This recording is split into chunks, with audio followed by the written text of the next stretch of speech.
CBSE പരീക്ഷ പുനർമൂല്യനിർണ്ണയ വിവാദത്തിൽ കേന്ദ്ര വിദ്യാഭ്യാസ മന്ത്രി ധർമ്മേന്ദ്ര പ്രധാന്റെ രാജി ആവശ്യപ്പെട്ട് NSUI പ്രതിഷേധം. ദില്ലിയിലെ CBSE ആസ്ഥാനത്തേക്കാണ് മാർച്ച്. YS അഭിനന്ദ് സ്ഥലത്തുണ്ട്. അഭിനന്ദ്, ഇപ്പോൾ കേന്ദ്ര വിദ്യാഭ്യാസ മന്ത്രിക്കെതിരെ അതിരൂക്ഷ വിമർശനങ്ങൾ നാലുപാടു നിന്നും ഉയരുന്നുണ്ട്. ഇപ്പോൾ NSUIയുടെ പ്രതിഷേധമാണ്.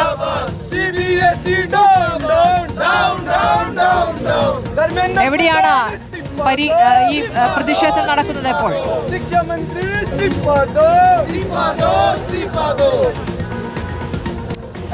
സ്മൃതി, CBSE പരീക്ഷാ പുനർമൂല്യനിർണ്ണയവുമായിട്ട് ബന്ധപ്പെട്ട് ഏറെ ക്രമക്കേടുകളോ ഒപ്പം തന്നെ വലിയ രീതിയിലുള്ള ആശങ്കകളൊക്കെ വിദ്യാർത്ഥികളുടെ ഭാഗത്തു നിന്നും ഉയർന്നു വന്നതിന് പിന്നാലെയാണ് ഇപ്പോൾ NSUI വലിയ പ്രതിഷേധത്തിലേക്ക് കടക്കാനുള്ള തീരുമാനത്തിലേക്ക് എത്തിയിരിക്കുന്നത്.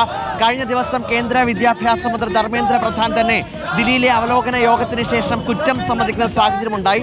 അപ്പോൾ അങ്ങനെയുള്ള വിദ്യാഭ്യാസ മന്ത്രി രാജിവെക്കണമെന്ന് ആവശ്യപ്പെട്ടുകൊണ്ടാണ് ഇത്തരത്തിലേക്ക് NSUI പ്രതിഷേധവുമായി തിരിക്കുന്നത്. ദില്ലിയിലെ CBSE ആസ്ഥാനത്തേക്കാണ് ഇപ്പോൾ NSUI പ്രതിഷേധം. CBSE ഉദ്യോഗസ്ഥരെയൊക്കെ ഇതുപോലെ ജയിലിൽ അടക്കണം, ഇതുപോലെ കൂട്ടിലടക്കണം, വിദ്യാർത്ഥികളുടെ ഭാവി ആകമാനം നശിപ്പിച്ച ആളുകളാണെന്ന് അടക്കം ചൂണ്ടിക്കാട്ടിയുള്ള പ്രതിഷേധം.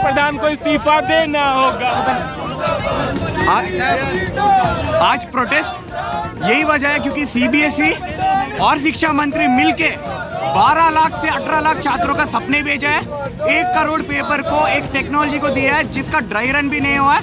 और ऐसे कंपनी जो 2019 में तेलंगाना इंटरमीडिएट एजुकेशन में यही घोटाला चला था, 18 छात्र सुसाइड किए थे, फिर भी सरकार को शर्म नहीं आई क्योंकि അത് തന്നെയാണ് സ്മൃതി പറഞ്ഞത്. തെലങ്കാനയിലും ഹൈദരാബാദിലും ആന്ധ്രാപ്രദേശിലും ഒക്കെയുള്ള പല വിദ്യാർത്ഥികൾ ഇത്തരത്തിലേക്ക് ആത്മഹത്യ ചെയ്യുന്ന പോലും സാഹചര്യമുണ്ടായി. അവരുടെ ഭാവി പോലും ആശങ്കയാക്കുന്ന രീതിയിലേക്ക് CBSE കരുതിക്കൂട്ടി പല ഉദ്യോഗസ്ഥരെ കൊണ്ടും ചെയ്തു.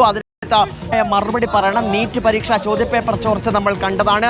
CBSEയുടെ പരീക്ഷാ പുനർമൂല്യനിർണ്ണയവുമായിട്ട് ബന്ധപ്പെട്ട് യാതൊരു ഒരുക്കവും ഇല്ലാതെ ഇത്തരത്തിലേക്കുള്ള പരീക്ഷ നടത്തി ഓൺ സ്ക്രീൻ മാർക്കിംഗ് മാതൃക ആകമാനം തന്നെ ഇല്ലാതാക്കിക്കൊണ്ട് പരീക്ഷാഫലം പുറപ്പെടുവിക്കണമെന്നടക്കമുള്ള ആവശ്യങ്ങൾ ഉന്നയിച്ചുകൊണ്ടുള്ള പ്രതിഷേധം അത് കുറച്ചുകൂടി തെരുവിലേക്ക് വ്യാപിപ്പിക്കാൻ തന്നെയാണ് NSU തീരുമാനമെടുത്തിരിക്കുന്നത്.